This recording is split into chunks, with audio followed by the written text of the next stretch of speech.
คนลาวหลายๆคนพี่น้องที่มาทำงานอยู่ที่ประเทศไทยเนาะเชื่อบ่ว่าบ่กล้ากลับเมื่อใช้ชีวิตอยู่บ้านแล้วก็กราบใดที่อายุยังบ่หลายนี่อาจจะยังบ่ได้เมื่ออยู่บ้านเนาะเพออยู่บ้านเฮาอะมันบ่มีงานรองรับพี่น้องมันหางานค่อนข้างที่จะยากบัดซี้เนาะแล้วก็ทุกมื้อนี้มันก็ทุกสิ่งทุกอย่างมันก็ล้วนใช้เงินสบายดีพ่อแม่พี่น้องสวัสดีพ่อแม่พี่น้องทางฝั่งไทยนํครับผมพ้อกันอีกแล้วนี่กับบรรยากาศครึ้มฟ้าครึ้มฝนพี่น้องฝนสิตกเลยนี่โอ้ เบิ่งมืดพ้นมาเลยพี่น้องฝนตกเดือนเมษาเนาะโอ้มื้อนี้บรรยากาศบ่ร้อนเลยมื้อนี้คิดว่าตื่นมาสิร้อนเนาะเมื่อวานตื่นมาแล้วร้อนพี่น้องเนาะเดี๋ยวมื้อนี้เฮาก็สิมาเว้าเรื่องที่ว่าคนลาวที่มาทำงานอยู่ที่ประเทศไทยและเหตุผลหยังที่แบบว่าบ่กล้ากลับเมื่อใช้ชีวิตอยู่บ้านนอกเฮาไปซี้นะอยู่ชนบทสปปลาวไปซี้เนาะคืออยู่บ้านนอกตามชนบทน่ะพี่น้อง งานมันบ่ค่อยมีเฮ็ดเนาะแล้วก็การที่เราจะกลับเมื่อใช้ชีวิตอยู่บ้านนี่เราก็ต้องคิดให้หลายก็ต้องวางแผนใหม่พี่น้องสำหรับคนลาวเนาะที่แบบว่ามาหาเงินอยู่ไทยไปสินะก็มีบางคนอาจจะแบบว่าอยากกลับเมื่อใช้ชีวิตอยู่บ้านไปสินะแต่ว่าบ่กล้าเมื่อที่จะใช้ชีวิตอยู่บ้านเพราะว่าทุกมื้อนี้เนาะเราก็ต้องแบบรักหลายสิ่งหลายอย่างพี่น้องบ่ว่าสิเป็นค่าใช้จ่ายนู่นนี่นั่นค่าครองชีพโอ้หลายสิ่งหลายอย่างเลยพี่น้องในยุคสมัยใหม่เนาะการที่เราจะเมื่อใช้ชีวิตอยู่บ้านเฮาไปสิ มันค่อนข้างที่จะยากพี่น้อง1มาคืออย่างเขาเว้างานบ่มีรองรับ2มาแบบรายจ่ายไปสิรายจ่ายมันค่อนข้างที่จะหลายถ้าเกิดว่าเฮาสิเมื่อใช้ชีวิตอยู่บ้านจริงๆเฮาต้องแบบมีเงินเก็บหลายครับหาเงินน่ะต้องแบบว่ามีเงินเก็บหลายแล้วก็ต้องคิดใหม่เฮ็ดใหม่พี่น้องว่าการที่เฮาจะเมื่อใช้ชีวิตบ้านนี่เฮาควรสิจะเมื่อเฮ็ดหยังจะมีแบบว่ารายได้เข้ามาแบบซี้นะเพราะว่า คนมาหาเงินอยู่ไทยอะเนาะมีเงินเก็บอยู่แล้วพี่น้องแต่ว่าถ้าเกิดว่าเฮาสิเมื่อใช้ชีวิตอยู่บ้านแหละมันบ่มีงานเฮ็ดมันบ่มีรายได้เข้ามานี่เงินที่เฮาเก็บนี่มันอาจจะเบิดไปเด้พี่น้องมันก็เลยเฮ็ดให้แบบคนลาวหลายคนนี่บ่มั่นใจว่าโอ้ถ้าเกิดว่าเมื่อใช้ชีวิตอยู่บ้านจักสิเฮ็ดหยังแบบซี้นะแต่ว่าเฮาก็ต้องแบบมองหาสิ่งใหม่ๆพี่น้องเนาะแบบว่าเฮาก็ต้องคิดใหม่เฮ็ดใหม่อะเนาะถ้าเกิดว่าเฮาก็คนหนึงแหละ แบบถ้าเกิดว่าวันหนึ่งเขาอยากแบบว่าอยากเมื่อใช้ชีวิตบ้านไปสิอันดับแรกเลยก็ตอนนี้ก็พยายามแบบว่าเก็บเงินให้ได้หลายที่สุดพี่น้องเพราะว่าการที่เขาจะเมื่อใช้ชีวิตบ้านเขาก็ต้องมีเงินทุนนะเนาะมีเงินก้อนนอนไว้ไปสินะส่วนแบบว่าเงินค่าใช้จ่ายโน่นนี่นั่นเขาก็ต้องหาแบบว่าพอได้ใช้จ่ายนะส่วนเงินเก็บก็อาจจะเก็บไว้แบบไว้ในแบบครอบครัวไปสินะมันก็เป็นอย่างที่แบบว่าเห็นเฮานี่แบบว่าอุ่นใจเด้มีเงินเก็บเงินหยังไปสิพี่น้อง คนเฮาทุกมื้อนี้เนาะแบบชีวิตที่จะมั่นคงก็คือมีเงินเท่านั้นถึงจะมั่นคงถ้าเกิดบ่มีเงินก็ชีวิตก็สิบ่มั่นคงพี่น้องมันก็แบบคือมันยากอะเนาะแบบถ้าเกิดว่าเฮาใช้ชีวิตแบบว่าอ่าบ่มีเงินหั้นนะบ้านนอกเฮาอะตามชนบทสปลาวอะมันหาเงินยากพี่น้อง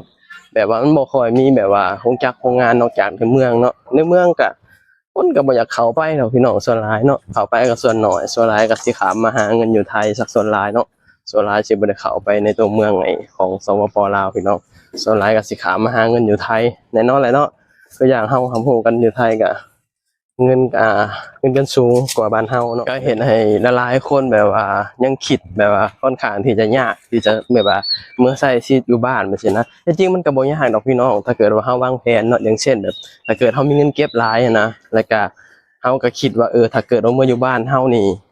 เฮาสิเฮ็ดหยังจังซี่นะ แต่สำหรับคนที่มีเงินทุนเนาะเฮาแนะนำว่าเฮ็ดการเกษตรนี่เป็นหยังที่แบบว่าดีพี่น้องถ้าผู้ใดมีพื้นที่ดีๆมีแบบว่าบ่อนที่เหมาะสมอะนะคืออยู่บ้านเฮาอะเนาะบางทีบางบ่อนบางทีมันก็บ่เหมาะสมกับทำการเกษตรจังซี่นะพี่น้องมันค่อนข้างที่จะยากเนาะมันเป็นแบบว่าบ้านเฮามันเป็นดินแบบบ่ได้แบบเรียบเนาะมันเป็นแบบเป็นนูนเป็นแบบว่าเป็นภูเป็นหยังจังซี่นะพี่น้องมันก็เลยเฮ็ดการเกษตรมันก็ค่อนข้างที่จะบ่ค่อยตอบโจทย์ปานใดเนาะแต่ถ้าเกิดว่าผู้ใดแบบว่า มีเงินทุนแบบสินะแบบว่าถ้าเกิดว่าคิดยังบ่ออกว่ากลับบ้านเมื่อเสร็จยังบ่สินะเฮาคนหนึ่งแหละแบบเฮามีความคิดว่าเฮาอยากกลับเมื่อเฮ็ดแบบว่าการเกษตรเฮ็ดการเกษตรนี่มันเป็นหยังที่แบบว่าเป็นการเกษตรที่แบบว่าพอเพียงแบบสินะถ้าเกิดว่าเฮามีเงินทุนอยู่แล้วแบบสิเฮาเฮ็ดแบบพอได้อยู่ได้กินแบบว่าง่ายคือแบบสร้างแหล่งอาหารน่ะคือคนลาวตามชนบทน่ะส่วนหลายสิขาดคือแหล่งอาหารพี่น้องบ่สิเป็นแบบว่ากุ้งหอยปูปลานู่นนี่นั่นเลี้ยงไก่เลี้ยงหยังแบบสิเฮาในความคิดเฮาก็อยาก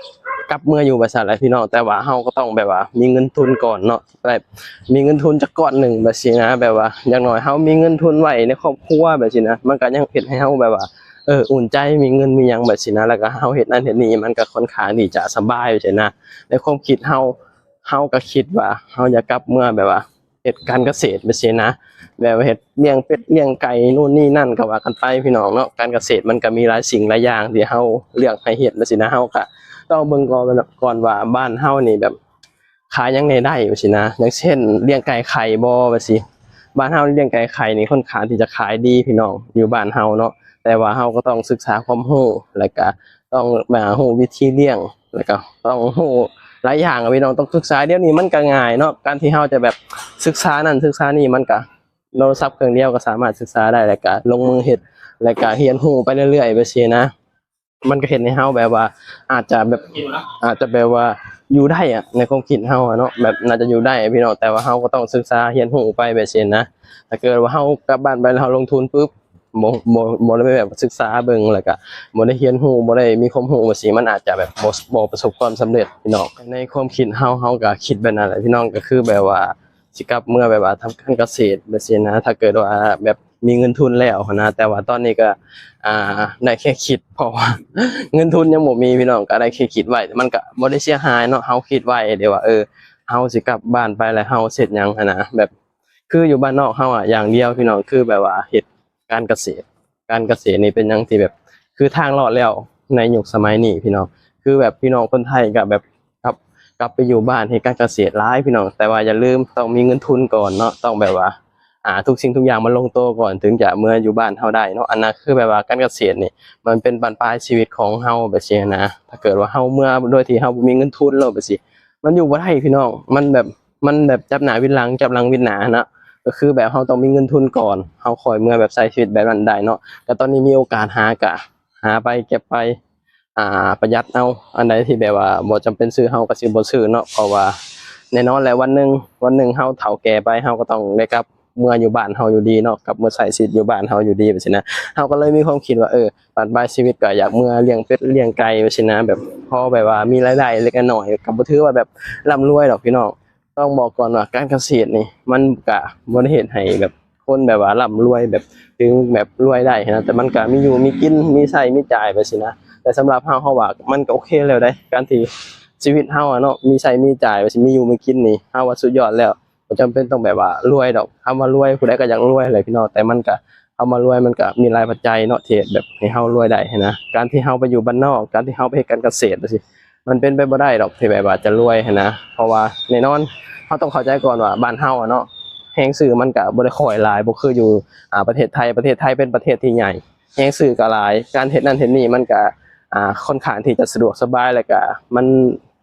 ได้หลายสิ่งหลายอย่างได้เปรียบหลายสิ่งหลายอย่างนะคือบ้านเฮาหนึ่งมาประเทศเฮามันประเทศน้อยเนาะสองมาแบบว่าแฮงซื้อมันก็น้อยประชากรก็น้อยคนมันก็บ่ค่อยมีแฮงซื้อปานใดดอกพี่น้องบ่คือเมืองไทยเป็นประเทศที่ใหญ่เนาะมี6 7 10 ล้านคนแบบนี้นะเฮาแบบ6 7 ล้านคนครึ่งหนึ่งของประเทศไทยก็ยังบ่ได้ก็เลยเห็นให้คนลาวเองนี่ก็ค่อนข้างที่จะแบบต้องคิดใหม่เฮ็ดใหม่ปรับตัวหลายสิ่งหลายอย่างแล้วก็ต้องเข้าใจกับหลายสิ่งหลายอย่างพี่น้องในยุคสมัยนี้เนาะการที่จะเมื่อใส่ชีวิตอยู่บ้านเฮาแบบนี้นั่นแหละก็เห็นให้คนลาวหลายๆคนเนาะโดยเฉพาะคนบ้านนอกตามชนบทแบบนี้พี่น้องก็คิดหลายกับการที่จะแบบว่าเมื่อใส่ชีวิตอยู่บ้านแบบนี้นะแบบเมื่อจักบางคนก็บอกว่าจักสิบ่ฮู้ว่าสิเฮ็ดหยังแบบนี้นะจักสิหาเงินจังไดเพราะว่าบางคนก็พื้นที่ก็บ่ได้อำนวยความสะดวกให้เนาะบางคนก็แบบอาจจะบ่มีพื้นที่หยังเลยแบบนี้นะมีแค่แบบว่าได้สร้างบ้านสร้างหยังที่น้อยเดียวแบบนี้นะพอแต่แบบนะเพราะว่าบ้านนอกเฮาอะเนาะมันก็บ่ได้มีกันทุกคนพี่น้องบางคนก็อาจจะมีที่มีหยังก็อาจจะแบบหาช่องทางแบบว่าเฮ็ดนั่นเฮ็ดนี่ได้จังซี่นะบางคนอาจจะบ่มีพื้นที่เลยแบบนี้มีแค่แบบในบ้านแล้วก็ที่ไร่ที่นาไปสินะเห็นไร่เห็นนาไปสิมันก็มีแค่นั้นไปสินะมันก็บ่ได้คือกันทุกคนพี่น้องก็เห็นไร่หลายๆคนก็บ่ฮู้ว่าสิกลับเมื่อเฮ็ดหยังไปสินะก็คืออย่างเฮาเว้าก็แนะนำเนาะถ้าเกิดว่ามีเงินหลายก็หาซื้อที่ซื้อหยังไว้แล้วก็เฮ็ดการเกษตรเนาะปันปลายชีวิตในการเกษตรนี่มีโอกาสเดียวทางเดียวที่จะรอดพี่น้องในยุคสมัยแบบว่าเขาวยามหมากแพงแบบนี้เนาะปันปลายชีวิตนะคลิปนี้ก็บ่ยังหลายเนาะก็เฮาก็สิไปทำงานพี่น้องตอนนี้ฝนตกเด้ขอบคุณพี่น้องหลายเนาะที่เสียสละเวลาเขามาเบิ่งมาชมฝากพี่น้องเขามาให้กำลังใจหน่อยเด้อฝากติดตามเอาไว้พอกันคลิปหน้าฝนตกแล้วพี่น้องเดินทางทำงานแล้ว สบายดีสวัสดีครับผมโอ้ตกแล้วผมมาแล้ว